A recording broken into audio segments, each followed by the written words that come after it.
right now, so it's a good time to start. So Robert Murch is our guest tonight, and he is the world's foremost collector, historian, and expert on everything Ouija and Talking Board, and serves as the chairman of the board for the Talking Board Historical Society, which he founded. Murch, which is what he likes to go by, has traveled the world to uncover the truth behind talking boards, which is actually what a Ouija board is. It's a talking board. And we'll also get into the proper way to pronounce Ouija. I say Ouija, but I know it's not right.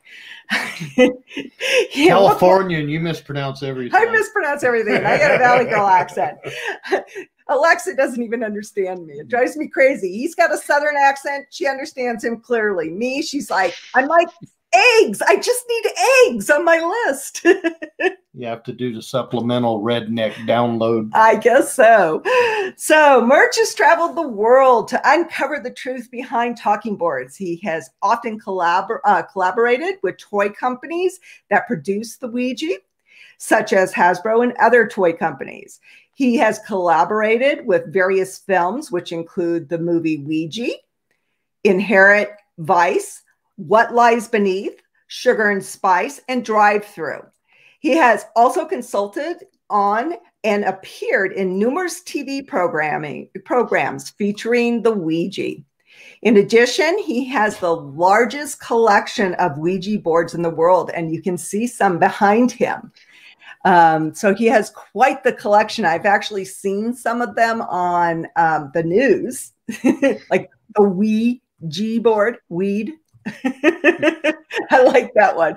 For what was it? For spiritual potheads or something like that was the tagline. So tell us a little bit more about yourself that I didn't already talk about, Murch. Well, thank you so much for having me, and episode 1. That's quite an honor. So hopefully I live up to it, and it's great. We moved to Colorado about 4 years ago, and took with us from Boston my big collection. And most people this is what they know me for. They know me for the Ouija board because so much of my work and time has been put into uncovering the history. And most people don't know that the local connection is that Helen Peters, the woman who named the Ouija board and helped get it patented, is buried right here in Denver in Fairmount Cemetery. And it's not why I moved here. It was a great coincidence. And that's actually how I found you, is that I was doing a video on Helen. I was actually going to Fairmount Cemetery for a car show of all things. And while I was there, I was going to do some filming on some famous people there. And I found Helen in the cemetery. And that's how I found you and your society. And I actually have some pictures of her headstone that we'll show in a little bit when we talk a little bit more about her headstones. But it's just wonderful things what your society's doing. Yeah, we're a registered nonprofit, a 501c3 to be technical. But basically, it just means that a bunch of us directors, we raise money to do things like putting in headstones for people or any of the Ouija originators or people who had something to do with talking boards that have been forgotten. And most of this history has been forgotten. I always say, as a historian, it's basically you're a reporter. I don't make up the news. I just report the news. And I know we live in a society today where it's fake news and you don't know who to believe it. And I think it's why it's so important to just tell the facts. If someone asks you a question about history, I tell them the truth. And then I say, this might be what I think, but it's just an opinion. My opinions change all the time. And that's why I really like history. And I love, researching and writing about these individual people, because the Ouija board has a story to tell. And the most interesting story is about these people and the adventures of tracking down their descendants. I mean, imagine you getting a phone call and saying, hey, your great grandmother had something to do with the Ouija board. And by the way, can we put in a headstone for her? I mean, these are calls that we have to do all the time. And luckily, we've never had anyone hang up. So, well, you guys are doing wonderful work. And, first off, I want to know how you got into this. There's two spin-off stories to this too. So don't be afraid to reel me back in, because there's these like the Ouija board. It's a very windy road.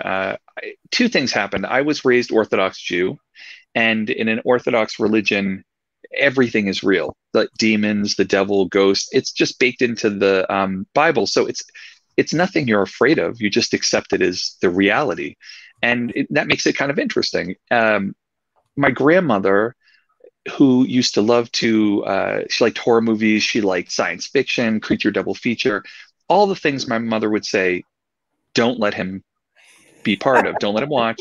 She would say, okay, as soon as your mother leaves, we're going. So in 1986, my grandmother snuck me in at 13 to a movie called Witchboard. And that movie was amazing to me because the main character was a witch board, a Ouija board or a talking board. And it was an inanimate object. It wasn't a person that was the main thing. And to see the reactions that some people had, they're serious. Some people, it's just a game, they don't believe.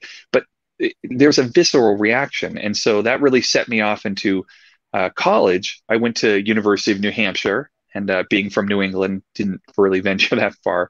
And I started researching, and I went into places like that's called a library. And some of your viewers may not have any idea what that is, but at one time it was a place where all the information on the internet used to actually be in books. And every time I opened up another encyclopedia, it would say the Ouija board came from somewhere else, that it was invented by someone, it came from another time. None of them agreed.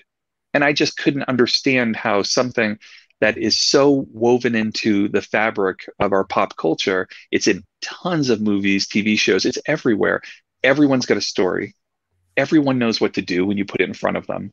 And yet we don't know where it comes from. I just couldn't accept that. So it set me off into a lifelong journey. That was 1992. We're in 2020. And the mysteries continually unravel. There's no, you're done. I've played this game before. Okay, I'm done. I figured it out. Oh, another article, another letter, another interview. It's never done. And that's the beauty of this. It's a hobby that is never ending. Exactly. It seems like you are constantly uncovering things that you didn't even know are there, like Helen. You uncovered Helen, who we'll talk about here in a minute. Well, why don't you tell us the history of the Ouija board? When you brought together all this stuff from the library and your research, what did you uncover was the real story of not only the Ouija board, but talking boards? And also tell us what's the proper way to say Ouija? Is it Ouija or Ouija? Perfect. And so a little bit of the story before was, so what happened at school was a bunch of my friends, I lived in a quad. So there was, 4 guys, and they wanted to rush for a fraternity. And I knew if I did that, I'd never graduate college. It was just a lost cause. So I said, you should do it, because then I can go to the parties and that would be fun. But then I can also have a quiet place to study. So in their rushing for a fraternity, there was a treasure hunt, and on there was old Ouija board. And so, coming from New England, it's a little different. You antique, you yard sale, you flea market every weekend. So I knew I'd seen these before, and they didn't seem expensive, and they just, I'll pick a few up. And I brought a bunch, and when they gave them back to me after they got into the fraternity, there were 10, and they were all different. And I thought there was only one Ouija board and only one way to say Ouija. And I learned all of those things. Those answers have come out. And so technically, the original way to say Ouija was Ouija, just like it's written. So Ouija. A lot of people thought that the name comes from 2 words, oui in French and ja in German. Yes, yes. Not true. But it's pronounced that way. What would happen is I was told in an interview by one of the descendants of the people who used to make it that in the 1920s, they would start saying they were Ouijaing. We would see that as a verb. And so that got shortened to Ouija. And what's great is the people who made the Ouija board, the feuds, they didn't want to worry about telling you were wrong. I mean, who does that to their customers, right? Right. What you do is you say, what they did was beautiful, which is whether you call it Ouija or Ouija, it still spells fun. So they win The people who are making it win every time. So yeah, because a lot of people think that it's the French, German, yes, yes. You see that all over the place as far as, you know, where the word comes from, and which we're going to talk about here. But I saw you pick up your martini. So how dare you? How dare you? So sorry, I didn't know. So let's grab our martini. Cheers. Make a drink. So for those of you, we'll have Mr. Martini grab martini. So basically, for those, I'm not grabbing everyone martini. Yeah, drinks for everyone. So spirits of another kind. So those of you that are new to Colorado Martini, years ago, the name Colorado Martini comes from a book we were writing about flavorful martinis.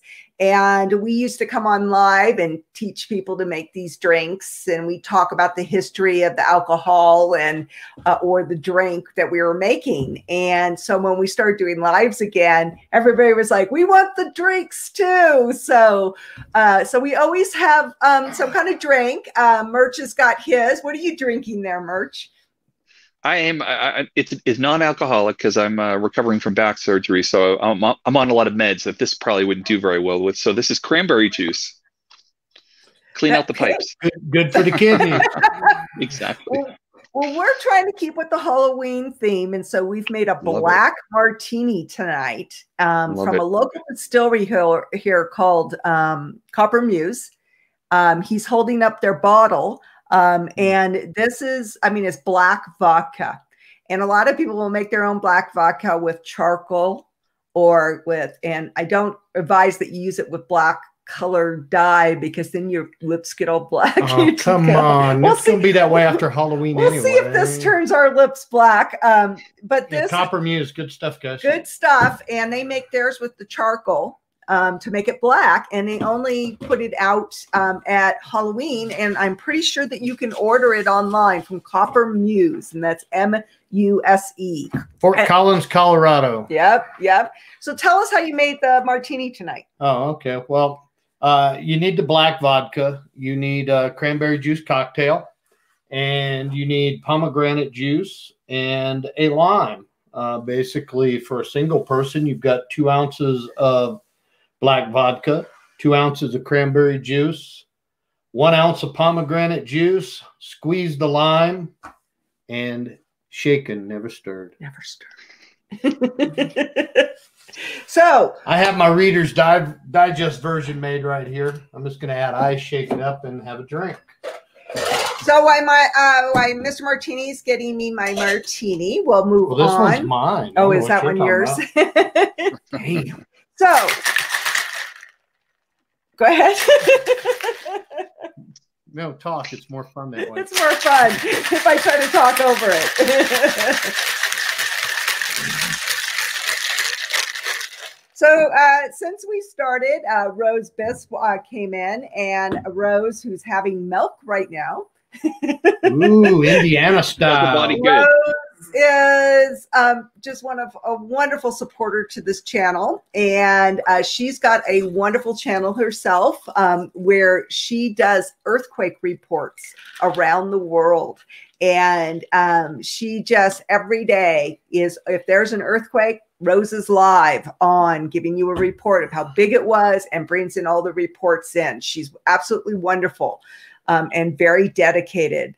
So definitely check out Rose Biss's channel. I've put her name up on the screen there. And please make friends with everybody here. So you can see I don't know if you can see that, but it's got like a black color. It's almost a dark purple. So it's perfect for Halloween, definitely. Or a Deep Purple concert. I'm not sure which. And most people here don't even know who that is. So we were talking about the way you pronounce Ouija. What do you prefer that people say, Ouija or Ouija? If I'm talking about today's Ouija boards with people, I say Ouija. If I'm going back into the 1890s or leading up to it, then I say Ouija. I flip back and forth. And as a expert, either way. So either way is proper. So you don't cringe every time I say Ouija. I don't say it at all. It always made me laugh because in the 90s, Hasbro and Parker Brothers, who were making the Ouija board for Hasbro, they would do commercials and it was all Ouija. But when they came out with the movies, they decided to go with Ouija.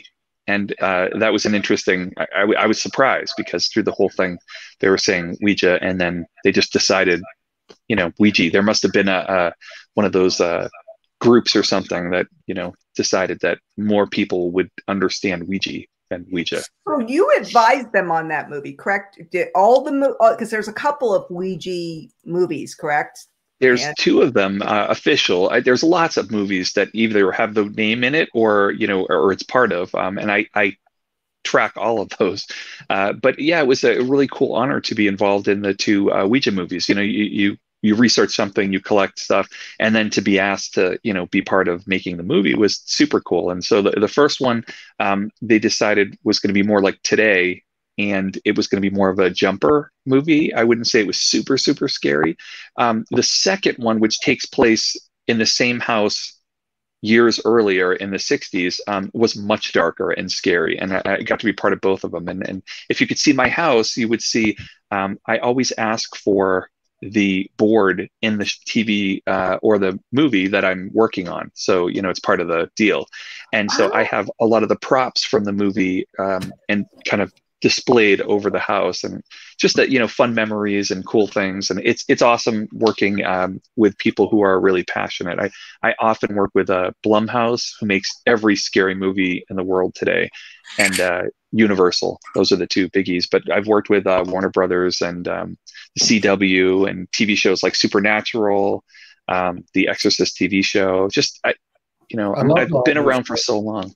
Yeah, those are some great shows. Oh, my favorites. Supernatural's in its final season, man. Finally. Its final season, and they're supposed to be coming out here. And those guys are wonderful. I consulted on the second season, first episode. And just to tell you guys how wrong experts can be, don't listen just because someone's an expert. Do your research yourself, because I was called up by the show because they wanted to do an interesting Ouija board episode. But they didn't want to do something normal. You know, they kind of just like, we've seen it before. We kind of want to do something neat. So we came up with this idea of like one of the characters was in a coma. He was dying. He was close enough to death where the other brother could talk to him through the talking board. And they did it, but they were so specific and it was such a big deal. And I kept saying the first season was airing. And it wasn't that great. You know, most first seasons, when you're watching them, were not hits, right? It takes about season 2, season 3 until they get out. So I'm telling those guys on the phone, like, why are we being so careful? Like, there's never going to be a season 2. So like totally wrong. There's obviously it's a huge thing. I get to go on their conferences and speak, and they always bring this up that, you know, I'm a huge supporter, but told them immediately there'd never be a season 2. So I was wrong. Super sorry, everyone. It's a great show. Season 18. It's going to go on forever. I know they say they're stopping, but I'm waiting for a supernatural movie. I'm sure that's. I mean, not Dean. Well, they're both going into different series. So. Well, I think they're becoming grandfathers practically. Yeah. Because not the guy plays Dean. I can't remember his character's name. The tall one. The tall one. Jared Padalecki. Yeah. That would be Dean's brother. Dean's Sam. brother. Okay, now you got that shit right. He left Gilmore Girls, which was a very successful show. Who would ever leave the Gilmore? Who would leave how dare you leave Gilmore Girls? He left Gilmore Girls to start that show. That's how long ago that show started. Because Gilmore Girls is like the early to mid, because it was on for a good 6 years itself. Oh yeah. And and he left like in the early 2000s to do that show, and here he is in the last season of it. You know, he's always been very nice to me. Both of them have, Jared Padalecki and Jensen Ackles, two great guys. All the other people have been really nice. And like I said, I get to speak at their conventions, especially when people want to see about Ouija boards and how it's woven into the TV show, which it has appeared throughout the seasons. So we've got a couple. You lost your. So we've got a couple of questions in the chat, if you wouldn't mind. So Karis is up on the screen. It says, "I am not sure if I can ask a question, but I'm curious. Can Robert or Murch, it is Robert Murch. Can you see spirits? So do you have abilities, basically?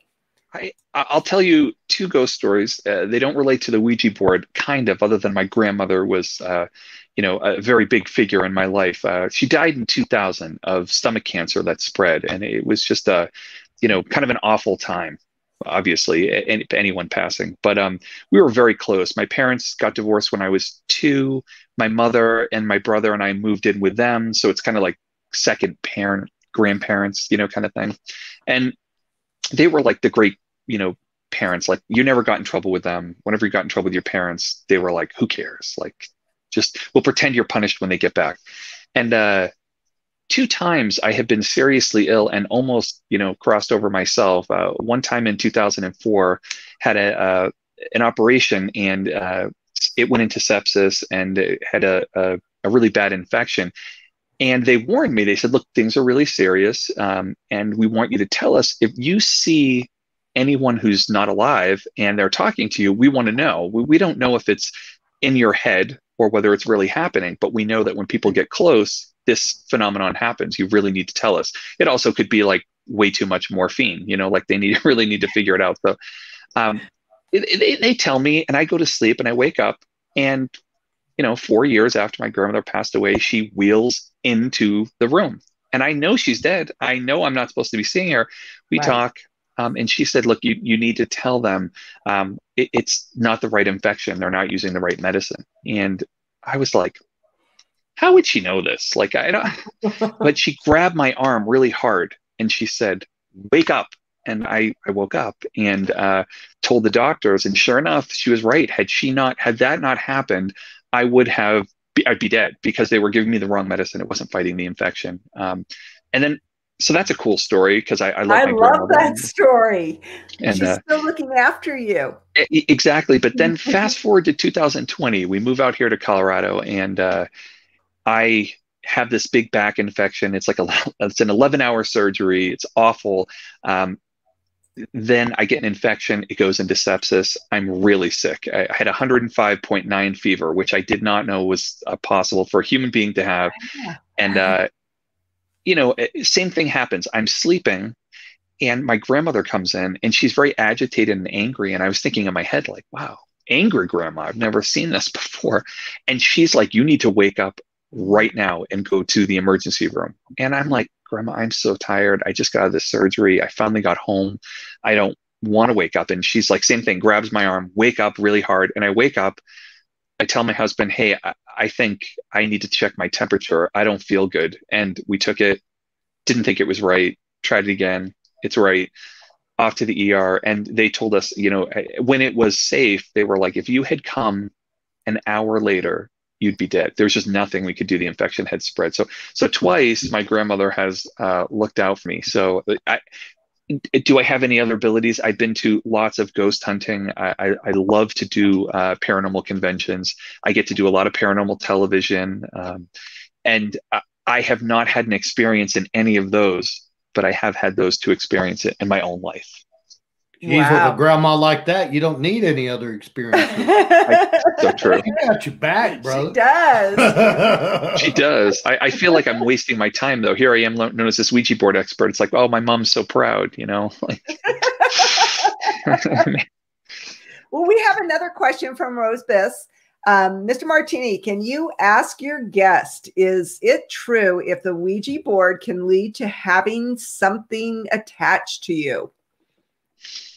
Yeah, it's a great question. I hear this a lot, and I think people have to remember, okay, what you're doing. Here's some advice. This probably comes later in the show, but we'll kind of try to fit it in here, I guess. When people ask me how to safely use a Ouija board, I tell them the best way to do it is to be comfortable with it. Because, like, if you're having a bad day, you take your baggage with you. Anger and fear are contagious, just like the virus we're constantly going through right now. And if you're angry or upset, you will see that reflected in the session that you will have with your other people. And I always tell people, get, like, say 4 or 5 people. The more you have, the faster this will work. Mm-hmm. Then the second thing is write out your questions ahead of time, because I'm telling you, when it starts to move, you will forget your mind. Your mind blows. You're like, oh, come on, someone's pushing this. But then when it's come time to ask, everyone's like, I don't know what to ask. What do I do? So set the questions ahead of time. And the other reason is, and I'll tell this funny little story about questions you should ask. Ask questions you want answers to. Ask questions that are going to make you happy, that are going to make you laugh, that are important to you. If you're looking to speak to a loved one, whatever it is, don't go dark, because you may not like the dark answers. And for instance, we did a conference in 2015. We did WouijaCon, and it was the 125th birthday of the naming of the board, and we did it in the city, Baltimore, where it started. And the mayor was involved. It was great. By the way, besides, it was over just the beginning of the riots that were happening in Baltimore, so we escaped it just barely. But a bunch of girls came up to me, and they were really upset. And they were like, Murch, like, we played the Ouija board. We're so upset. We had all these terrible things were said. And I'm like, whoa. Like, let's take this easy here. What happened? Well, the Ouija board told us how and when we were going to die. Oh, that's awfully specific for a Ouija board. What were you asking when it told you these things? Well, we asked how and when we were going to die. And of course, we all start laughing, and we're like, well, you asked a question that you don't like the answer to, and therefore now you're afraid. So don't ask questions that take you to that place, because if it tells you that you're going to die in a red car, you're going to spend the rest of your life avoiding a red car. I just, you have to put in your head, do you believe that you're talking to spirits? What are you talking to? Your subconscious? Is it some form of telepathy? Is it you're talking to some other entity that is not like physically in the room the way we think of? And when you think of those type of things, well, it's like using a Ouija board and saying, is there anyone there, is like being on the train or any public transportation and deciding to talk to the person next to you. You have no idea who you're talking to. But you have to remember that the rules are simple. There's a goodbye at the bottom of the board. You just hang up. It's been built in since 1890, right there. Boop, bye. And if you don't like what's being said, you get rid of it. And if it's still bothering you, then put it away for a while. But practice makes perfect. And remembering that the Ouija board is the telephone. It's the device we're using to reach out and talk to something, your subconscious, to conjure something. Whatever it is you're trying to do, it's just the telephone. The minute we say the Ouija board is dangerous, we have given the Ouija board power over us. We have given an object made of cardboard and plastic today power, because you have said the Ouija board's dangerous. Get the Ouija board out of the house. That's where things get dangerous, because you've stopped acting like it's a tool and you've started acting like it's the oracle. And remembering whatever communication is happening is between you and something else. You and your subconscious, you and some form of telepathy, you and maybe you're talking to some other entity. But that conversation, all of that's inside of you. Not everyone needs devices to speak through. And the Ouija board was born out of that movement. Yet the Ouija board itself, remember, is a product that has been sold in toy stores continuously since 1890. So this has been going on for a very long time. And I know it upsets people to think of it as a children's toy. It has always been, marketed to children and adults. Why? Because children lose people and people die around them just as much as adults. And at the time in 1890, children were not, they weren't protected from that. They were just, people died around them. Say it was your brother. Well, they would dress your brother up in clothes, the Sunday best, and take one last picture with your dead child. And that would go on the wall. And so death was just, we viewed death as it was ever present in our life, unlike today when we have pushed it so far away and we live much longer, we dye our hair, we have plastic surgery. Right. It was never present around you back in the 1800s. It was people everywhere. Around you dying all the time. You had, God forbid, you had a child, your own children dying around you all the time. It was unfortunately a commonplace thing. And you accepted it more. Yeah, it was not, I wouldn't say it was ever easier, right? Like a mother losing their child is just as hard as it was then as today. But they had to deal with it. There was no denying it. I mean, and here's a fun little fact. The funeral parlor was once your parlor, right? When someone died, there were once, imagine, no funeral parlors. If someone died, they laid them out in your house, in your parlor. You helped change the ice. You helped bury them. They might even be buried in a family cemetery in your yard. It's just so different. And what would happen is in the Civil War, they started being able to, preserve people, right? Formaldehyde. They started saying, well, wait a minute, we can preserve people and embalm them. Well, that created the funeral home. So the death left the house and the funeral parlor was born. And today, this is how whitewashed we are and how funny things can change. Today, what room would you say was equal to the parlor where you do everything in your house? Living room. The or living family room. Living room. So the parlor became the funeral parlor, and the living room became the room where life took over, as opposed to where death would once live. It's really interesting. I did not realize that. I love that. It's a fun way to look at the world. I'm just kidding. Raise your puppies. Well, talking about the history, let's backtrack here. Let's talk about the history of the talking board, like how far back the talking board goes. And sure. Because a lot of you in the audience may not realize that is what the Ouija board is. The Ouija board has become synonymous with talking board, just like Jell-O is actually a brand name, but it's really gelatin that you're making. And same with Band-Aid is really bandage. Band-Aid is a corporate name. Ouija is the same thing. It was a name for a particular board that became outrageously just popular still to this day, but it was a talking board that was given a name. So let's talk about that, how these three people that I would like to talk about came up with the name, how the talking board came about. And then I have some pictures that we can show too when we talk about these people. And I want to know how to pronounce. So there's Bond, there's Nosworthy, who is Peters in her maiden name. And is it Kennard? Is that how you say his name? Exactly. It's Kennard, actually. We used to think it was Kennard. It's Kennard and Nosworthy. Kennard. Every one of these names you'll get wrong because I've got them all wrong when I started. Well, Murch's Society, the Talking Board Historical Society, has done wonderful things to bring the history of the Ouija board and the talking board to the forefront. Everything from getting headstones for the people who developed the Ouija board to where it was named, which was a convenience store, which I've got pictures of that we can bring up. But tell us the history of the talking board and how the Ouija board started and how it was these three people, how they named the board. Mm-hmm. And so, we'll back up a little bit further because there is still some ambiguity. But we know this.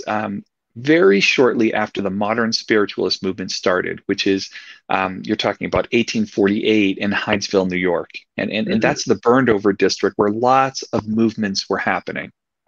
Including Mormonism. And we would see a lot of women's rights. The suffrage movement starts in that area. So does spiritualism. And so spiritualism is seen as a religion. People literally go to church and they practice talking to the dead. Oh, it's like, so wait a minute. How does that line up with religion that's telling you you shouldn't be doing this? Well, nothing's changed. Religion, organized religion, tells you don't do something. That means it's the first thing you're going to go out and do when no one's looking. So nothing's changed. Same thing's happening.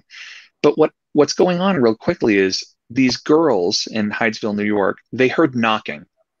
And they decided to ask questions. And they made rules. Knock once for yes, twice for no. They started getting intelligent answers, or so they would say. The early Associated Press would take those articles and boom, suddenly the entire country, the world was back trying to talk to the dead. And very quickly they came up with things to speed things up. Because at first it'd be like 1 knock for A, 2 knock for B, 3, oh my God, it was taking forever. And I mean, we all know what it's like when you're texting. Sometimes you're like, oh God, this text is taking so long. I'm just going to call the person up. I can't take it.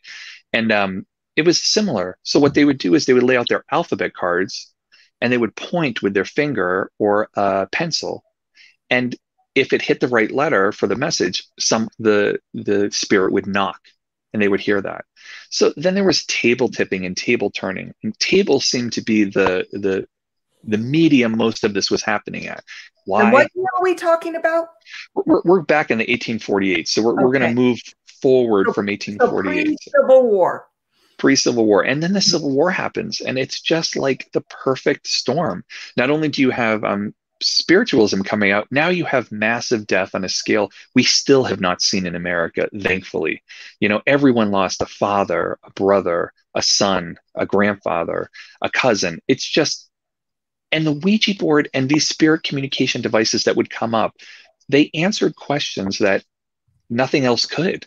You know, where did my son go? Because in the Civil War, if you didn't have something on you, or if you were killed in a really horrific way, they just dug huge pits and dumped you in there. And that was where you got buried. And so maybe they never came home. You have no closure. So the first thing is we should remember, why does anyone want to talk to the dead in the first place, right? Maybe it's because they've lost someone. Maybe it's because they've lost someone quickly and they never got to say goodbye. No closure. Mm-hmm. Maybe the last thing they said was horrific to someone, as we often do when we're in a bad mood, and that person was killed. They never got to say they were sorry. Guilt. That actually happened to me with my father.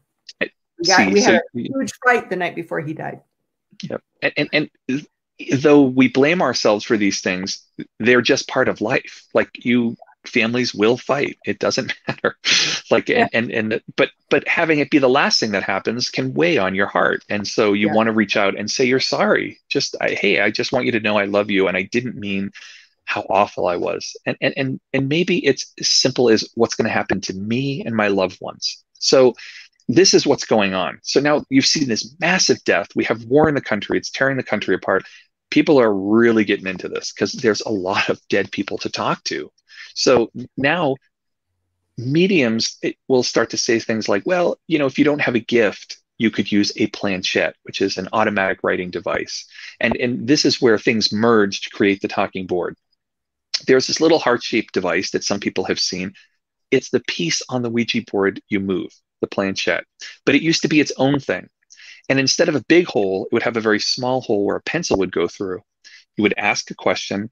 You put your hand on it. It would have two little caster wheels, and it would spell out the answer letter by letter. Sounds awesome. I don't know about you. Have you ever tried to read your own handwriting or anyone else's? It's terrible. I've read the spirit writing. It's really tough. What people started doing was they were taking these planchettes or whatever they were using to point, putting letters and numbers on a board, and just letting the planchette point it out. In 1886, an incredibly detailed article about the talking board, the new planchette, launched everywhere. A New York World reporter actually was like sitting next to someone who was complaining about it from Ohio. And they were saying that this talking board was overtaking Northern Ohio. And he was explaining, my family won't do anything. They keep playing with these boards. I burn them up. They make new ones. It's getting so annoying. But they exactly explain what they look like and how to make one.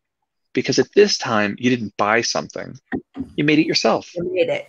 Why would you spend money on something that was seemingly so simple, right? Exactly. Like, you just didn't care. Two other things happened in 1886. So this article gets launched. It's in Sydney. It's in London, in France. It goes everywhere. So the talking board. So even though the talking board was born to talk to the dead, you're going to see some things change. The first thing is the company from Massachusetts, they would make what they call a witch board. And this guy's friends with President Grover Cleveland, who's a new president. And he's unique for two reasons. He was a president, the only president to ever get married in the White House, and the only president to serve 2 unconsecutive terms. He won, he lost, he won again. So I didn't know that, actually. Grover Cleveland, very underrated president. Super boring, by the way, but the Ouija board part makes them kind of cool. So this friend from this company, a toy company, sends him a witch board. And we know this because he publishes the letter in the Boston Globe. And he sends it, and it's a publicity stunt. And the president writes back from the executive mansion and says, thank you so much. I take this as a sign of friendship, and I can appreciate that the work is beautiful, but I don't think I'll be consulting its powers anytime soon. So we know a witch board made it into the White House in 1886, and Ouija, the board that would become Ouija, also is born in 1886. And I'm going to say this, probably, we don't know this, but those articles that I talked about were reprinted in the Baltimore Sun and the Kent County News. And so we know that Charles Kennard, a man who claims to have invented the board that would become Ouija, could have seen these articles. We know he read the newspaper. He's in them quite a bit, giving our interviews. So it's likely he read this and started playing around with the board. He would claim to invent the board that would become Ouija in 1886 in his kitchen, using a saucer, just kind of let his mind go blank.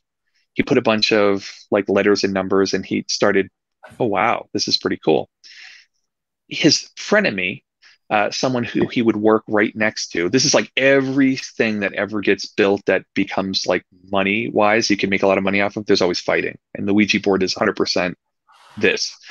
And this guy's a furniture maker, an undertaker. He makes musical instruments. This guy named E.C. Reich, he can do anything. And he's right next door at work to Charles Kennard. And Charles Kennard, he goes to him and says, hey, I've got this idea. Can you make me a bunch of these? He makes a dozen. They send them all over Chestertown, where they're living, and everyone loves them. Charles Kennard says, let's do this. Let's start a company and make this. E.C. Reich is in Chestertown's Ohio or Chestertown, Maryland. I'm sorry. Okay. Yeah, it's on the eastern shore. And so E.C. Reich says, no one will buy these, right? Why would I do this? I've got these big businesses going on. No. Well, 4 years later, Charles Kennard would move to Baltimore. He would cross the Chesapeake Bay, and he would come to Baltimore and meet Elijah Bond and decide to start crafting and updating the board that would become Ouija. E.C. Reich would never himself claim that he invented the Ouija board, except to the directors. Shortly after the Ouija board gets its name, and we'll get into how it got its name because that's the real crux of the story, and how it gets patented, it's doing really well. And E.C. Reich says, wait a minute, this is my invention, and I'm not getting any money out of this. So he makes his way to Baltimore, and he goes to the directors and says, and apparently shows proof. The directors will say, he proved to us that he was the inventor, and therefore they give him part of the company as compensation, pay him off. He's now, and then he, cashes in his stock and goes on his merry way. He doesn't really care. His son would later write in 1919 how angry and upset he was that Charles Kennard, because he knew him, would claim this. But, again, the two men who I would say were working on it were E.C. Reich and Charles Kennard. And Charles Kennard would take this idea and bring it to fruition. He would meet Elijah Bond, who was an attorney, which helped him with filing the patents and the trademarks on this. And they start making a witch board, but they don't have a name. And it's not really doing tremendous. It's just, whatever. And so one night they're in Elijah Bond's rooms, and this building still stands at 529 North Charles Street. And they're in there. Wait, I think you're talking about the convenience store? Yes. If you want to put it up there, you can see what it is today. It is actually the same building. I actually, you know what? I don't think I have a picture of the store itself, but I think I have a picture of, oh, there you are. I think I have a picture of, let's see, we'll go through these. Oh, wait. Of where the convenience store, well, that's the convenience store that stands now. That is where it is right now. So what happened is they're in their rooms. This was a residential hotel. And Elijah Bond had rooms there. So did his wife's sister and mother. So Elijah Bond's sister-in-law, Helen Peters, was there. He considered her a strong medium. With Charles Kennard and Helen Peters at the board, they ask the board what it wants to be called, and it spells out Ouija. And they say, "What's that mean?" And it answers, "Good luck." And so Ouija, the Egyptian luck board, was born. Why Egyptian? They felt that it was Egyptian. We know today there's no such language as Egyptian. There are hieroglyphics, and people speak Arabic or an Aramaic and Hebrew, but there's no such thing as Egyptian. So they didn't know that, though. So that's what they say. Helen immediately takes off her necklace, and she's wearing a locket. And supposedly, according to the people who were there, she looks at her locket, and there's a picture of a woman with the word Ouija over it. And Charles Kennard is kind of, he's smart. He understands that the Ouija board may not necessarily be talking to spirits. It could be you and your subconscious. So he asks, "Were you thinking of that when the word came into your head?" She said no, and the rest is history. But there's a problem. They don't want anyone else making these talking boards because Ouija is like a winner right out of the gate. As soon as it gets its name, the story is starting to be woven. And they're saying, they're promoting this story, but it's a story that got lost. The second thing that happens is they go to patent it. And Elijah Bond gets a letter back from the patent office that says, "Sorry, we're not patenting this unless you come and prove to us this works." I mean, seriously, you put your hands on it, you ask a question, and it's supposed to answer. Like, you're going to have to prove to us this works. Elijah Bond takes his sister-in-law, who's considered a strong medium, and they demonstrate it. Clerk after clerk is like, I just don't want to be touching this. I don't know. Like, should I do this? Should I not do this? Eventually, it goes all the way to the chief of the patent office, and he's annoyed, according to this family stories and the National Archives records. And he's annoyed, and he says, "Look, you don't know me, and I don't know you. But if that contraption can spell out my name, you have your patent." And according to those present, it did just that, and the rest is history. Today, the Ouija board was born, and we are still talking about it all these years later. And it is a very, very important figure in our world in general, but in the paranormal world today.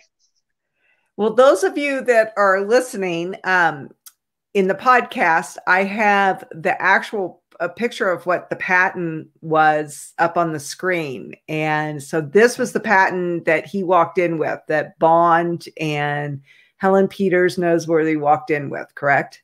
You got it. This is what they were trying to get. This is what they wanted. This is what the point was. They said, "Hey, here you go."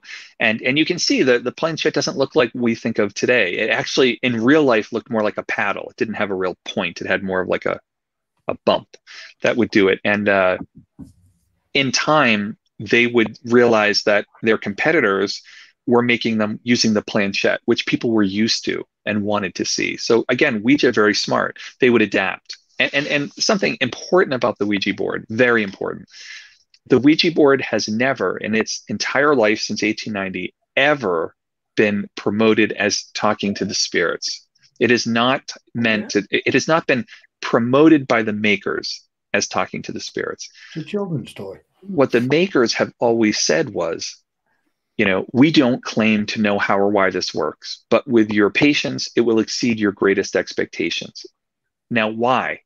It's really smart and brilliant. Charles Kennard realized that if he sold this to spiritualists, it was about this much of the population. It's not a smart business move, right? Mm-hmm. People could make these at home. If you're going to make a brand everyone wants, you have to get this into everyone's parlor.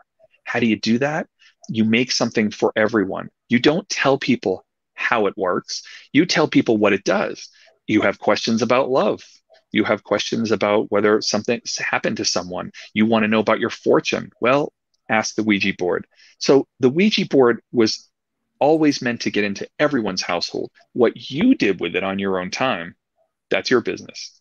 Right, right. Well, we have a question from Sweet, short for Arizona, AZ Sugar. What material was the board constructed of originally? Originally, it's wood.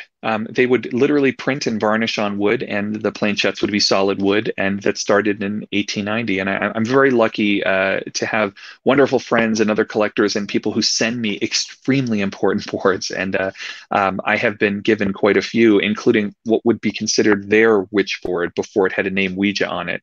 And then you see it get its name. It's not trademarked yet. Then it becomes trademark. And so I follow it all the way through to today. So let's talk about the things that your society has done. They have raised money to do all sorts of things. It's the Talking Board Historical Society. And so they have raised money to do some wonderful things to preserve history. And let's start locally with Helen. So as you were telling us in the story, Helen was one of the people that helped came up with the name Ouija from her locket that she was wearing. The board spelled out, for those of you that have just come in, spelled out the word Ouija. It's not yes, yes. It spelled it out, and Helen had a necklace, a locket. And they say that it is this true, that it was a famous writer of the time that she had a picture of in her locket, whose name was it wasn't Ouija, but it was Ouija, but with a G. Is that true? Well, what it is there were a couple of different things that were going on. Ouida was the name of a famous authoress at the time. And so people had questioned this. Okay, because Helen was so highly educated, she owned stock in this company, which was irregular for someone in 1890 to have. Her family was very high society. Was this something she would have been reading these novels, because having a woman be an author was a big deal at the time as well. Mm-hmm. So it's possible. We have since found an amazing connection, which is probably more accurate. But again, probably we don't know. We're working on it.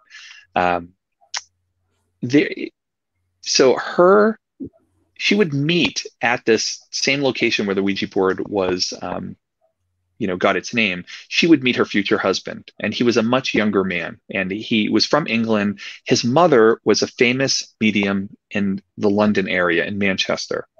And her best friend was one of the most famous mediums, and she had a spirit guide that was called Ouina, Ouina. And it's just a little hard, and the timing is so close that here it is that in the spiritualism world, this would have been very well known. So was it just in her head because she was a follower of this type of spiritualism? We just don't know. Would she have been wearing things? Typically in Victorian times, people didn't wear things with images of people unless they died. You might have a photo of them in the front, and then inside might be a locket of their hair. So we just haven't found what that locket could be, but you can bet that I have been looking for that locket. It is somewhere. I've always wondered about that. Well, one of the things I did find was a board. Her grandson, I tracked her grandson down, who's in his 80s, great guy.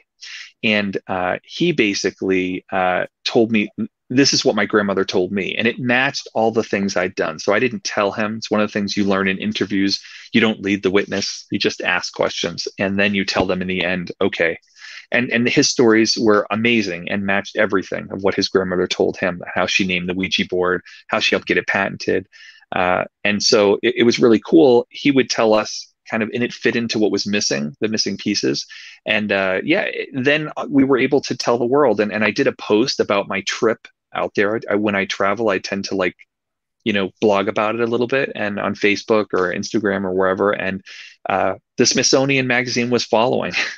So, which I have worked with them and Smithsonian many times, and they wanted to be the people to tell the story.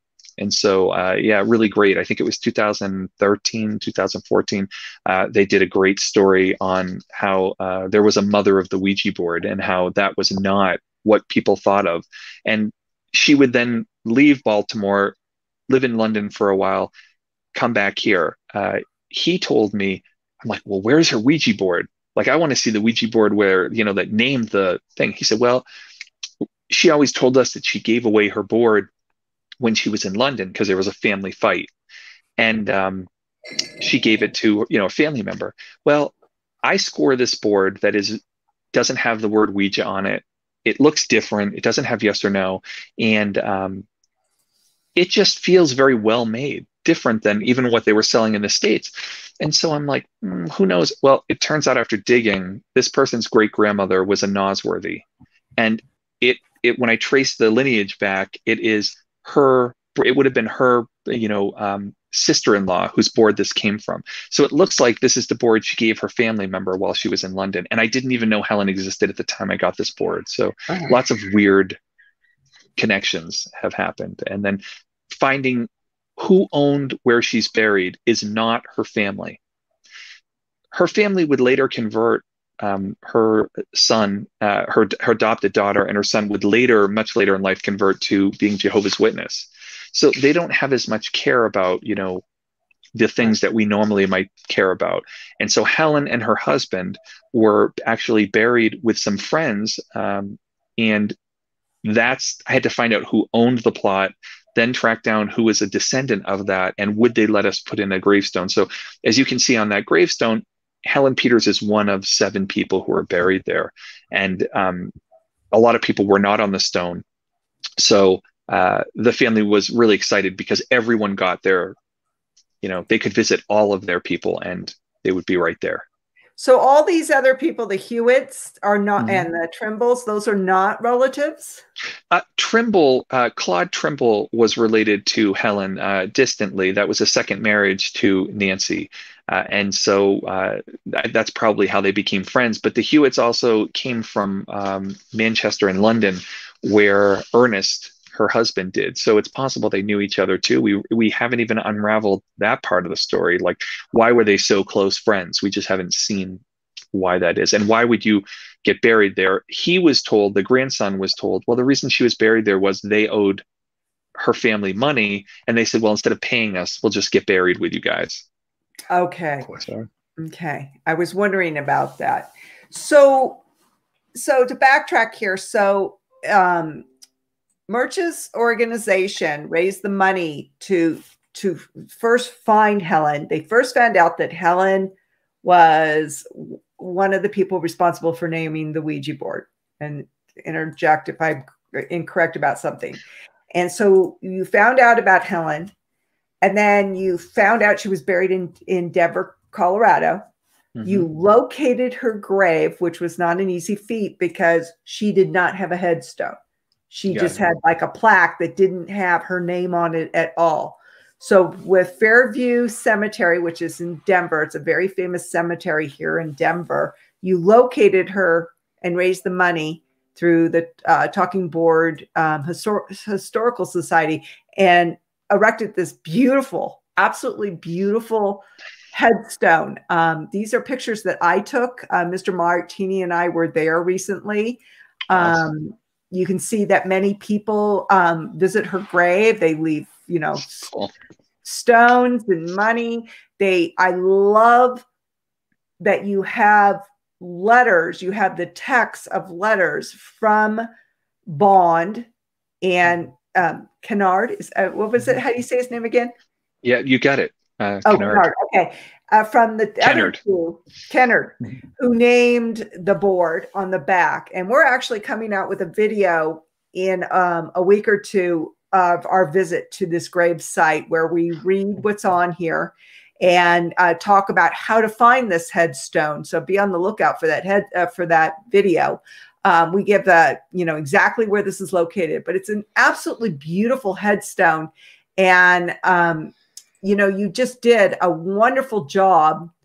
It tells the story of how they named it on the headstone.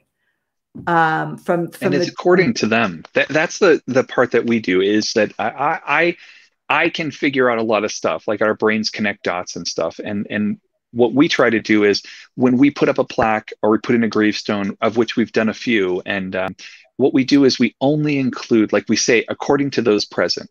I don't know if they were lying or not when I read their letters, but this is what they say. And they all agree on one thing, which is Helen's part in the whole thing, which is great. Most of the men are trying to make themselves look better. When they talk about Helen, they're literally talking about someone who did a big piece of history. And, of course, when she left the company and she wasn't really pro Ouija anymore, they didn't want to talk about her anymore. How do you talk about someone who's not pushing the product, right? So she just got written out of the history. Which is so unfortunate, but you brought her back, which is just so wonderful. I mean, that's what we're all about, here at Colorado Martini, is bringing history alive again. Yeah. And I just love that you did that. And then you did the same thing for Bond. And our audience will probably recognize this headstone because it gets, Elijah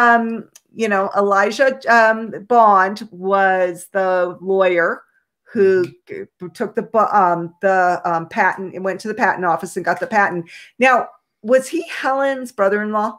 Yes. So he's actually buried with her family. It's a Peters. So her original name was Helen Peters before, and when she named the Ouija board, she was Helen Peters. She became Helen Peters Nosworthy when she got married. So Elijah Bond and his wife Mary, Helen's sister, were actually buried where she was supposed to be buried, but because of a family feud, she never went back. And so it's very ironic that Elijah Bond, by the way, it took me almost 20 years to find his grave. And same thing, did not have a headstone. And Greenmount Cemetery in Baltimore helped me until we literally, by going into the card catalog and peeling cards apart from each other, found where Elijah Bond was and exactly the spot.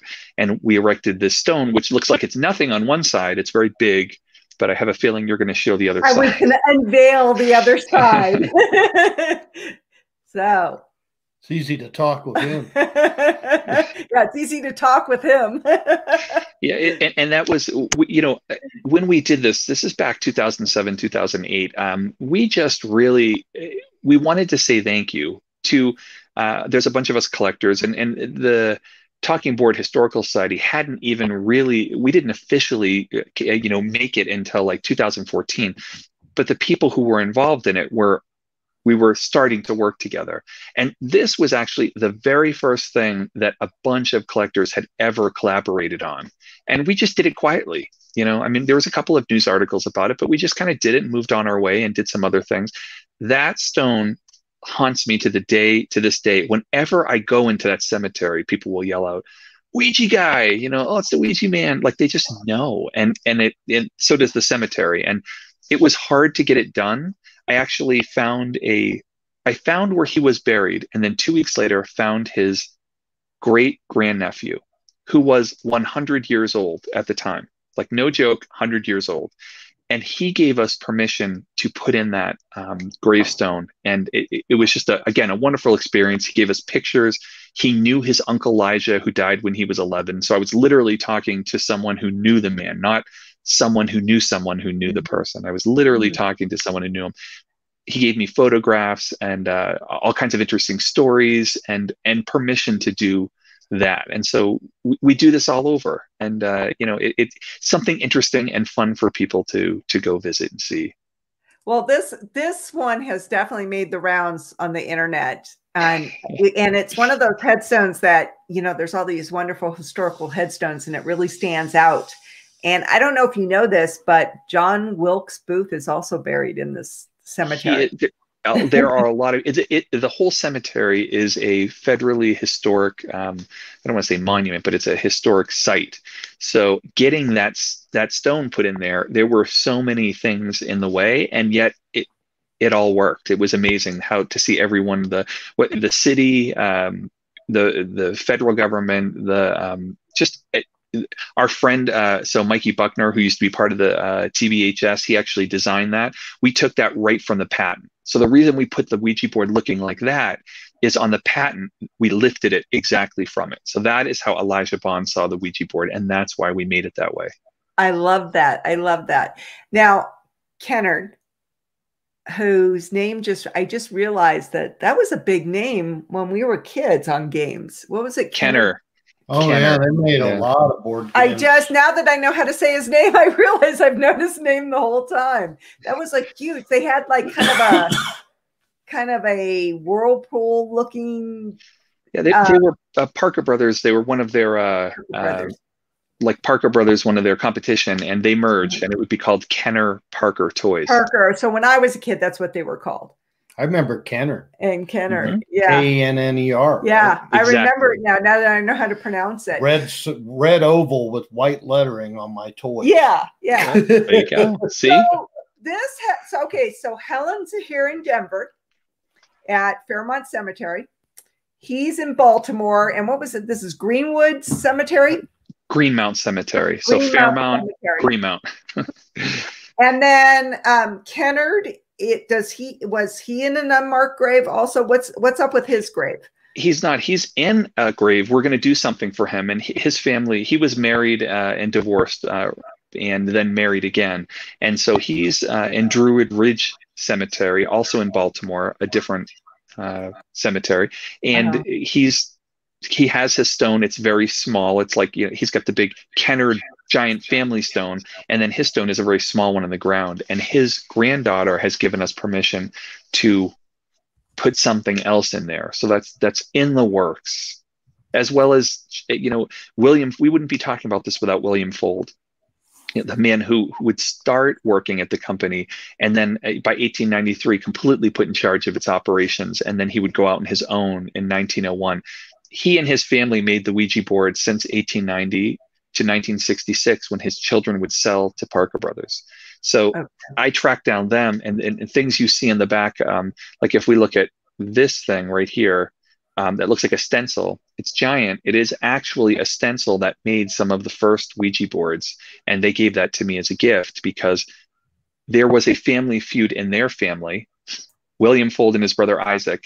He would bring Isaac into the business, and then they would get into a big fight. No one knows why. William would cut him out of the business, and they would spend the next 20 years in court fighting who had the right to make Ouija. William Fold won. And that stencil, let's say this way, that stencil, you'll see is where Ouija is, it's cut out. And you'll see like a white space. Let's see if I can do this with going backwards. Right there. And there we go. That's pretty good. Not bad. And from shaving, I guess. But that is cut out. And so Isaac, the brother, literally cut it out, and it's very jagged. He's very angry. He would go on to make Oriole boards. And in my kind of reaching out and finding them, I reached out to the granddaughter of William Fold. Actually, she reached out to me. I didn't even know she existed. And then the grandson of Isaac Fold reached out to me a couple weeks later. It's really weird. And they don't know each other because they've been told never to speak to each other. The families have just, it started in 1901. It went until, 2007. So 96 years, this two families living in towns, just very few, towns apart. We're living, and we got them all together. And in 1997, we had the first Fold family reunion since 1901. And I get invited back every year. So apparently I haven't pissed anyone off too much, I guess. They still invite me back. And but so it put to bed this feud, which is a beautiful thing. And now I have friends on both sides of the family, very good friends. And they gave me that as a birthday present one year to represent the feud that had been.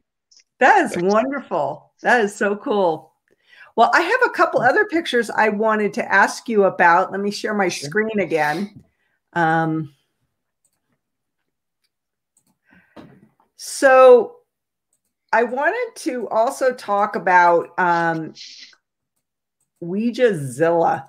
Oh, yes, please. It's an awesome project that was headed by our vice president. I'm the chairman of the board and the president, but since I've been sick, our vice president has been, acting president, and Rick Schreck, one of my best and oldest Ouija friends in the world. We talked many times about how to make a big board, and he just took this idea and he made it way bigger than I had ever thought. And in Salem last year in October, leading up to Halloween, Ouija Zilla was unveiled. So this giant Ouija board, the biggest Ouija board in the world, was unveiled on Salem Commons. So Salem made the Ouija board from 1966 when Parker Brothers bought it to 1991. So the Witch City hosted the Ouija board again, and it made a lot of news. And some people might see in the back, I have some Ripley's books, and they just sent the latest book where if you buy it and it just came out, it is all over. There's like a 4-page spread on Ouija Zilla. Oh, I love Salem. So where is it now? It's in pieces back at, I think it's in a storage unit by Rick Schreck, the person who, but pieces will be coming out, and who knows, we're looking for a home. So if you're listening and you know the perfect place for it to be, we don't care if it's in Denver, we don't care where it is. If someone is willing to put this up and display it all year round, we are willing to help get it there. Cheeseman Park in the pavilion. Oh, can you imagine? That would be crazy. I'm trying to get it at the airport. Like, so right when you see Lucifer, you see a big giant Ouija board as you're landing. Speaking of airports, there was a great display in the San Francisco airport with the Ouija board. This was a really special exhibit for me because I got to do it with my mentor, Gene Orlando, who he had the first website, I think it was 1996, the Museum of Talking Boards. You can still go there, museumoftalkingboards.com. By far the best website that's ever been made to teach people about the Ouija board. And he lives in San Francisco and was asked to do this exhibit. And then he brought me in. He was also a member of the TBHS.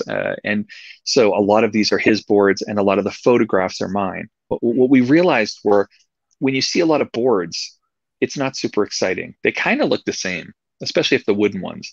But when you add photographs of them being played, you get taken back in time, very visual. And so I have the largest collection of not only boards, but also photographs of people playing these boards. And to me, it's one of the most interesting parts of my collection because this is where you see Ouija change. You get to see people from, 1890, 1900, 1910, 1920, 1930, 1940, 50, all the way up. And all these years, the pictures we have the most of are people getting them for Christmas. That is not what you think. The whole story about the great thing about the Ouija board is you think you know about the Ouija board, but you don't, because you know what you've been told by your friends. So the Ouija board has two lives. It has what you believe and it has the truth. And you cannot take those two things away from it. That is the magic of Ouija. Mm-hmm. Yeah. So these is some of your collection is that up on the screen? Yeah, there's a lot of photos. You have to come visit because my whole basement is, we put shelving and lighting, and you can come in and see about 300 boards, as well as the walls are plastered with all of these pictures. So these pictures that we're looking at, these are some pictures that he shared with us that we put in a montage of what he's talking about, people actually playing with the board. Dogs playing too. Yeah, the dog too. So we have a question from Mumuku. She was wondering if there is a limit to how many people can use a Ouija board. As many people as you can put their finger on it and get it to go. Eventually it gets too much and there's too many people and it's moving, you're hitting each other. I'd start with 4 or 5. Today, the boards are smaller, and that just has to do with, unfortunately, shelf size and how much it costs to put one in there. But depending on the size, you want it to be able to move. So I usually tell people, and this made it into the movie, which was cool, the Ouija board doesn't work without you. I've worked on TV shows and movies where the planchette moves on its own. I have never seen that unless it was a special effect, and I have played it thousands and thousands of times. So if you take your hands off, it stops. If you push too hard, it stops. So you have to figure out, human beings don't like to lose control. So you have to learn. And I always tell people, make circles on the board ahead of time so you know how hard to push. And in the movie, that became part of the rules, that when you use the Ouija board, you say, as friends we've gathered, hearts are true, spirits near, we call to you. That was added because there are a lot of people who believe you say a prayer before you use the Ouija board. And so they decided to come up with a little poem, which I love that idea. It was great. And then the other thing was to get people used to how they're moving it. They would say you make a circle for each person who's at the board. So if there's 4 people playing, you make 4 circles. Okay. I never heard that before. Yeah, it made it into the movie. And now, literally I watched, we call them Ouija-sticians. They are like urban legends that have grown up around the board. Never play it alone. Always say goodbye. but if you have to get rid of the Ouija board, burn it. And then another one, don't burn it. You have to bury it and put holy water on it. These are just things that have grown up. And remember, belief is important. Belief is what makes the Ouija board work. Without belief, none of this matters. You know, belief is 9/10 of our reality. We see the world through our beliefs. So if you are a practicing Christian, you're thinking demonic, you know, with the Ouija board. And so there's all of these things that come into play that are really hard to pull apart. It's like a needle and thread. Like you've got a throw and you start pulling a thread. Well, everything starts coming apart. If you don't believe in God, you never experience a miracle. It just doesn't happen. And if you don't believe in ghosts, you never have a paranormal experience. You'll always have a reason why to explain it. And like my experience, I can't tell you whether that was paranormal. Was that my grandmother? Was it my brain creating what's left of my grandmother as a memory and projecting it to help save me because I would listen to her? Like it was just an obvious, I mean, I don't know. Are ghosts, you know, the question most people ask me are, can you talk to a ghost with a Ouija board? The question they really want to ask is, can you talk to ghosts? Because if you can, then the Ouija board would be obvious. If you can't, well, no, it doesn't work. And we are no closer to answering that question than we were when people started playing the Ouija board in 1890. People are still dying. We don't understand death. We don't know what happens. We have people who have beliefs. They have strong beliefs, but I would urge everyone who's listening, as you get into the paranormal, no one is right. We don't know the answers. We have people who have experience and they go by that experience, and that's wonderful. It doesn't make it a fact. Belief is, and what's ironic is, you know, people fight all the time over this. And I always say, they use a K2 meter, which was originally made to find faulty wires in your walls when you were downstairs. Well, now people buy it and say, ghosts make magnetic fields. Okay, that sounds good to me. Sounds good to me. But did Casper the Ghost come down and give us the rule book and say, this is what happens? And, you know, you can do this and this, but use a Ouija board and I gotcha. I just don't, I'm not one of those people who believes that that's it. However, I do believe that if you believe that the Ouija board is evil and you believe that you're opening yourself up to something evil, you are. It's like in life. If you have a negative attitude and you're really a dark person, you're going to see all the dark things in the world. And if you're a happy person, you're going to get up and you're going to see all the great things that happen in the world. And that's a very important perspective to have, because it's where things get scary. You know, what happens when you play the Ouija board, really? You ask questions, you get answers, you're like, oh, that's cool, or ooh, that's scary. Maybe the lights go out or something happens at the same time. Boo, you're scared. Everyone screams, puts the board away. It's what happens after. It's the shadow you see that maybe always had inside your house, but you never noticed it because you never had to. Humans like to, and we're programmed this way, to make sense out of nonsense. It's like when you were little and you laid on the ground and you looked at the sky and you saw the clouds and you would say, oh, I see a lion's head. Well, there's no lion's head in the cloud, but our brains are programmed to find something that makes sense. Same things happens with a Ouija board. You see a shadow, you hear a sound you normally never hear. You start to create a narrative. You start to connecting dots that you maybe aren't supposed to be connected, but it doesn't matter. See, the cat's out of the bag. And now you're creating the story of the Ouija board. And that's where the power lies. And that's where it gets scary. And that's why people start to go, they start these rules that they start to follow. If it works for you, wonderful. That's great. If you find them to be like useless and don't do anything, that's okay too. The original directions really were more concerned about a date night. They said, you know, two people, a woman and a man preferred. Why? Because in 1890, when they were being sold, quickly the Charles Kennard and his people, they're like, this is a date game. Because in 1890, out of the Victorian times, you weren't allowed to be alone with someone from the opposite sex, right? Like, unless you were married. Right. You weren't allowed to be in a dark place. You weren't allowed to touch them. Well, your fingers are touching on the planchette. Originally, the Ouija board went on your knees. Your knees were touching. A guy was like, if a woman said, let's go play the Ouija boards, they were like, yeah, let's do that. You know, they were like all for it. As a woman is, and there's a great Norman Rockwell painting from the Saturday Evening Post that he did in 1920. And you'll see it. The woman's looking up to the ethers, and he's looking at her chest, her blouse. It's never changed. The story is the same thing. Guys will play it. Are they playing the Ouija board? Yeah. And they're playing the Ouija board, and she's, you know, they're both, their hands are on it. She's like looking like this, and he's like looking right here. So nothing's changed. It's the same story. And that's the beauty of the Ouija board. I'm a historian who looks at people, life and death through the Ouija board. And it is an amazing window to view the world because it doesn't lie. This is one place where the Ouija board doesn't lie. You can get the canvas print. I think I have that. I think I have that. They're selling the canvas print on eBay for $35. That's Ouija Tell Me Do. That was a song in 1919 that made the charts. Is the song. Oh, it's the other one. Okay, he just pointed out what the other one was. That's how popular this got in the 1920s. That was a big song.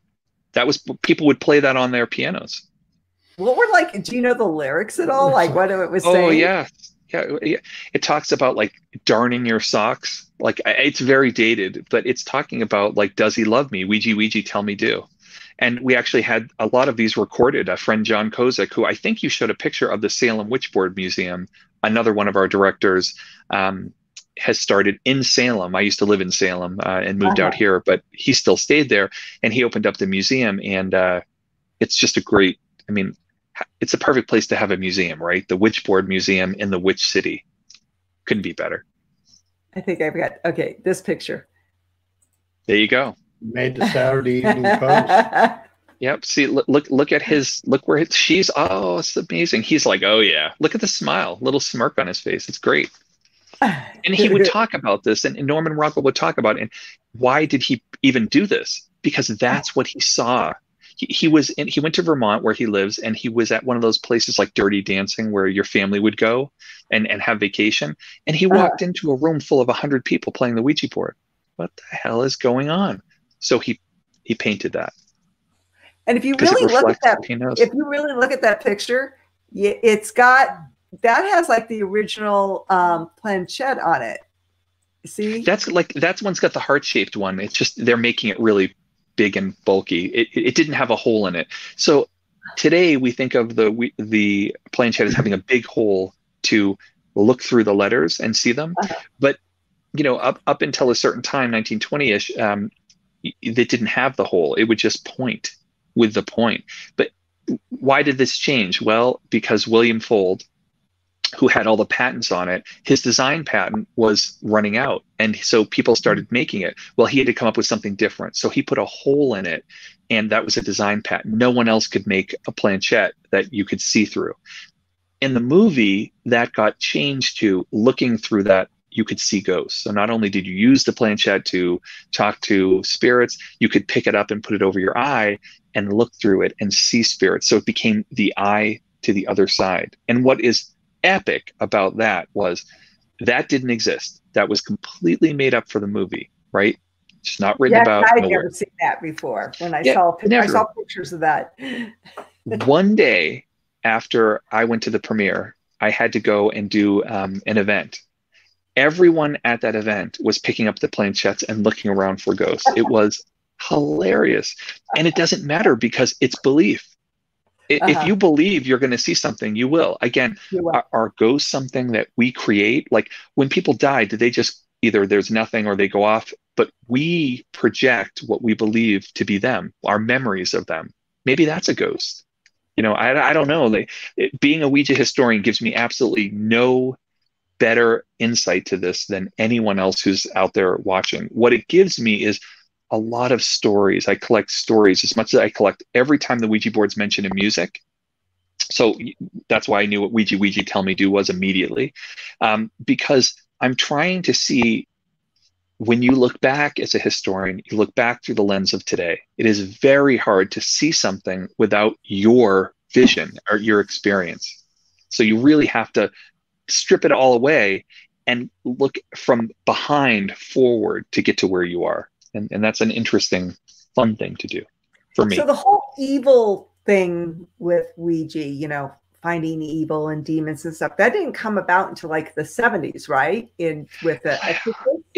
there were people who were who would have mental illness and different issues that would use the Ouija board. It would be like, Ouija board, the Ouija board told me to kill my daddy, so I did.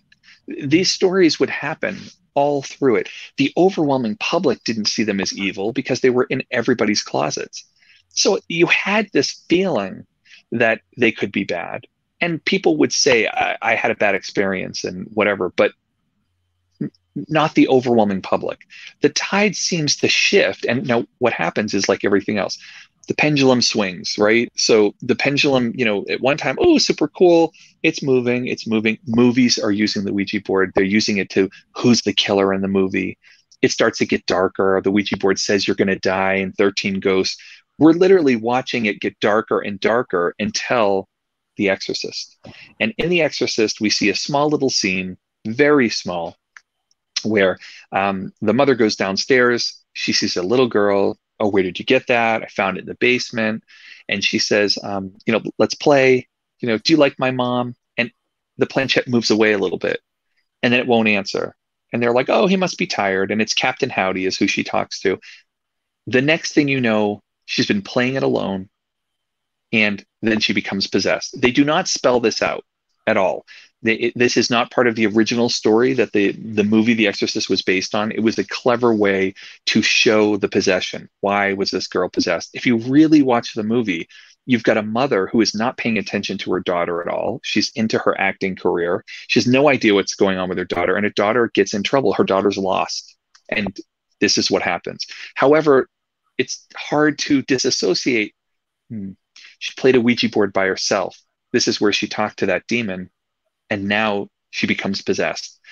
That is like the tipping point. Like the pendulum was swinging, and now wham, we're there. And right. Literally immediately we see articles that talk about the sales going up in Parker Brothers. It's like, wait a minute, people are getting possessed. But kids, they're like, oh my gosh, I want to see my friend's head spin around and spit up split pea soup. Let's get a Ouija board. This will be great. That's what we do when we're kids. We're like, oh my God, like people are afraid for their immortal souls. Immortal soul? I want to see them spit up split pea soup. So, the best thing about the Ouija board is up like Halloween decorations where we get cans of split pea soup, because I grew up in the 70s and because we were all over that. It's still a big deal. Just a couple of years ago, the Exorcist TV show was on. It was for 2 seasons, and I got to work on that. And it was a throwback to, and Gina Davis played the character that was the grown-up girl in the Exorcist movie, and it was really, really cool. And so, yeah, I get to work with all these different actors and actresses and teach them how to be historically accurate, use the right board. There's always these weird. Sorry, I knew eventually there would be a. They've been being very good. They were being really good. Like now, I can hear my husband's yelling at them, so hopefully they will be quiet shortly. But they're great dogs.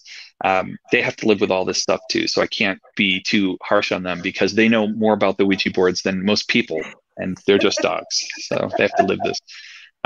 But it's just an amazing journey. I've been so lucky to meet the people that I've met, like Rick Schreck, who has literally created Ouija Zilla, the biggest one. My friend John Kozik, who has a witchboard museum. Gene Orlando, who's my mentor.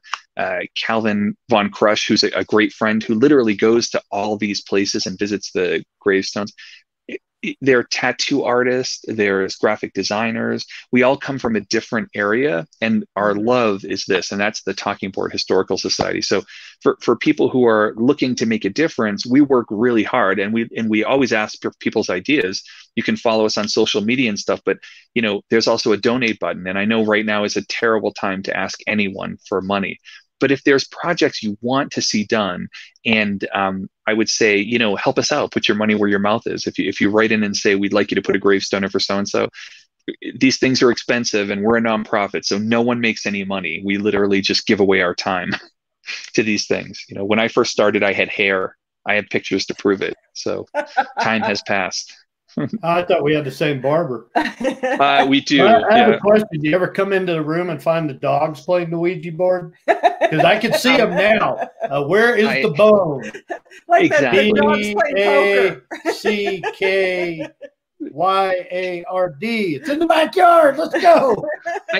I've never had any experience with the dogs playing the Ouija board, but I have had some fun with when I came here and I met the family who owned the plot. They're descendants of those other people that you see on that gravestone. They had all of Helen's stuff. I now have Helen's christening dress. And they have all these things. So I have her christening dress and then her death dress, the one that they laid her out in before she was cremated. So I've been given all these things, and they also gave me a crayon portrait. I want to get this right. That was done. So that and it was taken from an old tintype, but it's a big portrait. So we put them in the museum downstairs. As soon as we put that in downstairs, weird stuff started happening. Literally from the minute we brought that portrait into the house, it was like, I gave it to my husband. It was covered in bubble wrap that the family had wrapped in it. And he just is sick of seeing me bring more stuff into this house. Literally, it is cram packed. It looks like your great grandmother's house, if anyone has a great grandmother. And he's just like, oh, come on. I was out all day. I come in with armloads of stuff. And my friend hands Gary and says, oh, here's Helen. And he's like, you can put her out in the garage. And the minute he said that, all the bubble wrap started popping. And he was just holding it like this. He didn't grab it, and it was all popping all over it. So he goes, okay, you can put her wherever you want. And he just gave her back.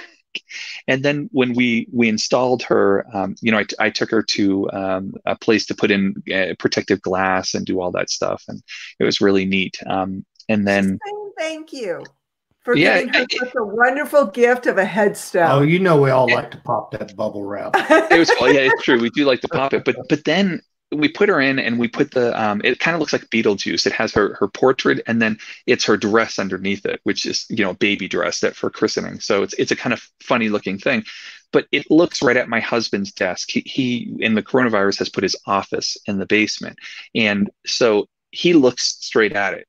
And he was kind of like, oh, it's one of those portraits that looks like the eyes moving, and so he's like, she's looking at me. I know she is. I don't like that. So he opened the door to cover her, and he went into the bathroom and he heard a smash, and he comes out and his coffee cup is smashed on the ground. And every time he covers her up, something will come off his desk. So again, I don't know what you believe. I think she's temperamental. Tired of being hidden. She was in an unmarked grave. That's and right. Now she's come to light with that beautiful headstone you gave her, and she's tired of being hidden. I hopefully she's happy. To be honest with you, it's something we struggle with when we put these in. This person doesn't have a gravestone, and gravestones are for the living, but they are monuments to the person who died. And would they want to be known for this? Is this what they wanted to be known? It's very hard. We've debated this. Helen, who left the Ouija board stuff and really just didn't want to have anything to do with it. We weren't sure whether we should do this. And then really the grandson told us, look, this is her story. And if you don't tell her story, it's going to be gone after this. No one's ever asked me in my life about my grandmother. So, I spent a week with him in Ohio going over the story and interviewing her. And if it wasn't for people like him or the 100-year-old descendant of Elijah Bond, or the great-granddaughter of Charles Kennard, or any of the Feuds who've helped me, all of this would just be gone, because in time, everyone's gone. This is a ticking clock. I've almost passed the time that anyone alive would have known any of these people. So then you're getting into interviewing people who my mom told me that her grandmother told her, and we know where those stories go. Exactly. It's like telephone. The game telephone, exactly like it gets warped and warped and warped. Or we believe the things that, newspapers back in the day were very sensationalized. We talk about fake news now. You should read some of the stuff from back in the 1800s. True. They're very sensationalized. And so, you read some of this stuff, and that story gets propagated over and over and over again, and it wasn't true in the first place. Like Calamity Jane. A lot of the stuff they wrote about Calamity Jane is, everybody said that she and Hickok were lovers, and that's couldn't be further from the truth. And things get propagated, and people believe it. History is written by the winners. And that's what happened with the Ouija board. The people who won, and what happened with me is, and I was working with the Baltimore Sun, the big TV show, the big newspaper that's in Baltimore, and I was going back through their archives that had not been and still haven't been completely scanned in. I'm literally reading every word of every page of microfiche, and anyone who's ever done that, it's like migraine central. You're like, zzz, but I'm reading every page because you never know where something's going to be talked about. So I stumbled on a series of letters to the editor, right? So this is in 1919, and it happened in 1890. So you got a lot of years that these guys are telling their stories. Yeah. They've never told them before, and finally they decide we're going to write into the letter, because the editor claimed that they claimed that William Fuld had invented the Ouija board, which he never said ever. But then all the originators started writing and saying, no, I did it, and this is what happened. No, I did it, and this is what happened. And that's actually one of them. Charles Kennard and Elijah Bond talk about Helen, which we had never, ever seen in history. So then I had to say, well, wait a minute, which sister-in-law was she? And then figure out who she was, and then track her descendants down. It's like mind-blowing. It's a puzzle. It's a rabbit hole. You know? I go down them all the time. The Ouija board is a giant rabbit hole because there's so many facets to investigate, and that's the fun part, that I get to do paranormal stuff and show up on paranormal TV shows, and when I want to have fun, and I can work on movies and TV shows, or if it's serious, I can be speaking in a museum or working with the Smithsonian. So it's an amazing time. Well, I can't tell you how much we appreciate you coming on, Murch, and I know that Mr. Martini and I have enjoyed this so much, along with the audience. They They have just absolutely loved all of this. Now, I have put in the chat Murch's website, to where if you would like to help the cause of, please, you know, putting up these headstones and plaques of where Ouija board history has been made, and support everything Ouija when it comes to history, definitely go to their site. Not only can you donate, but there's some wonderful articles on the site, and Murch has put out some wonderful articles on Atlas Obscura that are just wonderful about the Ouija. And thank you so much. This has been so informative. I can't tell you. And it just, you know, keep up the great work.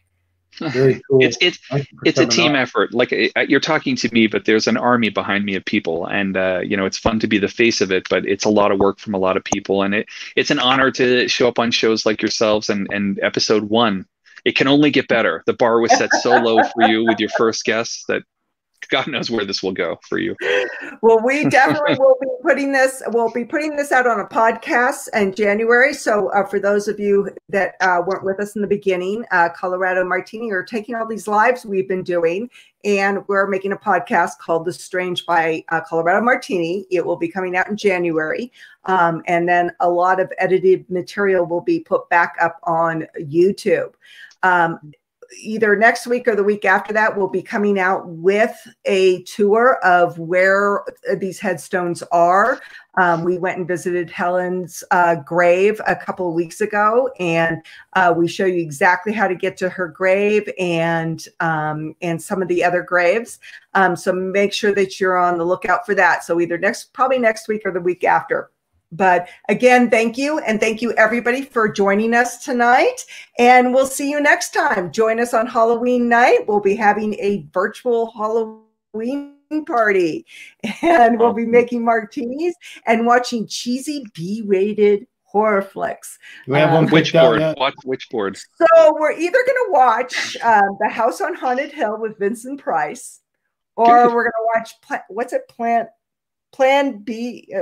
I can't remember the name of it, Planet B or something like that. I forget, but it's probably going to be the house on Haunted Hill. We're trying to go with the public domain, you know. Yeah. So if you have nothing to do on Saturday night, on Halloween night, get your cocktail of choice, whether it be milk or martinis or beer, and popcorn. You know, and if you have some scary stories that you'd like to come on and tell, we would love that. Mumuku is a great storyteller who's in the chat. She's got some great ghost stories. So if you have nothing else to do on Halloween night, join our virtual Halloween party. We'll start at 6 o'clock Mountain Time, which is 8 o'clock Eastern. And hopefully we'll see you then. So one quick thing. If you have a Ouija board, you want to get rid of it. That's one of the big things we take. So we have a PO box. You can ship it to them. You can hit me up. I can tell you how to get it to us. And whether you think it's a bad thing or you just want to get rid of it, we want it. Kind of like a home for wayward Ouija boards. It's like we're the ASPCA for Ouija boards. Well, it's good to know there's people out there that'll take care of them. We don't want to see them abused or abandoned. Exactly. It's very sad that they go to a good home. Here. You're awesome, dude. Well, everybody, good night, and thank you so